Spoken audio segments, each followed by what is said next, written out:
The sonographer's face drained of color. Her hands shook as she pressed a few more keys, eyes darting across the screen like she'd seen a ghost.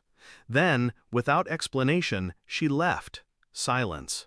My wife laughed softly, unaware. Probably just a new intern messing up. But I felt the shift in the air. A moment later, the doctor entered. He didn't look at her. He looked at me. His tone was clipped, urgent. "Step into the hall." I followed. He closed the door, leaned close, his words sharp enough to cut through bone. "Do not argue. Do not sign anything. Call a lawyer and leave." My chest tightened. Why? His eyes flicked toward the door, then back to me. "When you see this, you'll understand." And he left me standing in that sterile hallway, my pulse hammering, my skin clammy. When I finally stepped back inside and looked at the frozen image on the monitor, I understood too well. Not the shape of a child. Not mine. At first, denial was my shield. Maybe I'd misread it. Maybe the doctor was mistaken.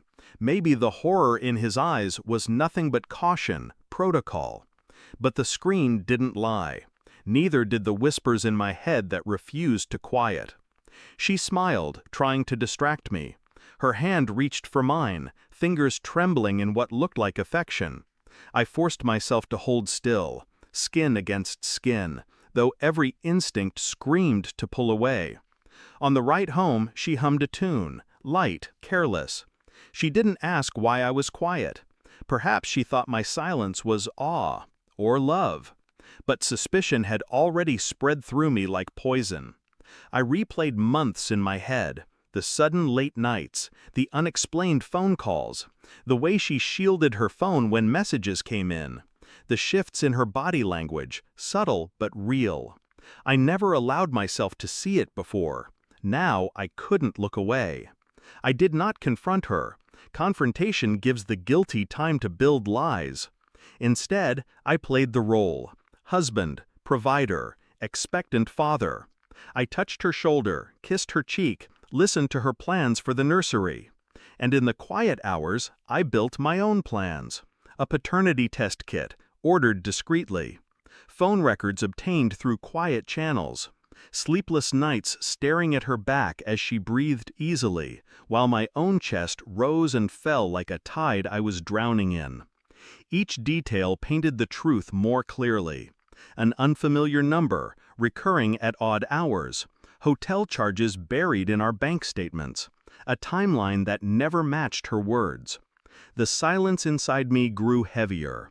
I learned to wear it like armor. The waiting became its own torment. Each day I rehearsed detachment, studying the way she smiled, the way she laughed, the way she played innocent. And all the while, beneath my skin, the storm brewed. The envelope arrived 3 weeks later. Plain, clinical, heavy with finality. I opened it at the kitchen table while she folded laundry in the other room. My hands didn't shake. My breath stayed steady. The words were simple. The child was not mine. When I walked into the room, report in hand, she looked up, expectant, still playing the role she thought was intact. I placed the papers in front of her. Read. Her face shifted. Confusion, then horror, then the crack of realization. The color drained from her cheeks, just as it had from the sonographer's. "I can explain," she whispered. I said nothing. Silence was more suffocating than rage. Tears welled in her eyes. Her lips trembled.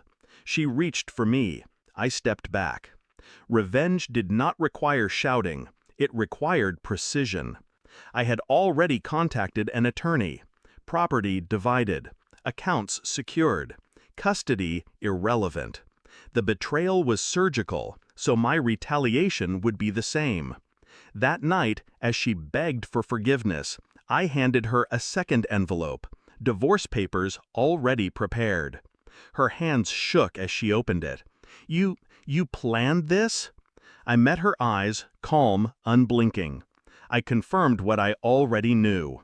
Her sobs broke the air, desperate and hollow. But there was no mercy in me, only clarity.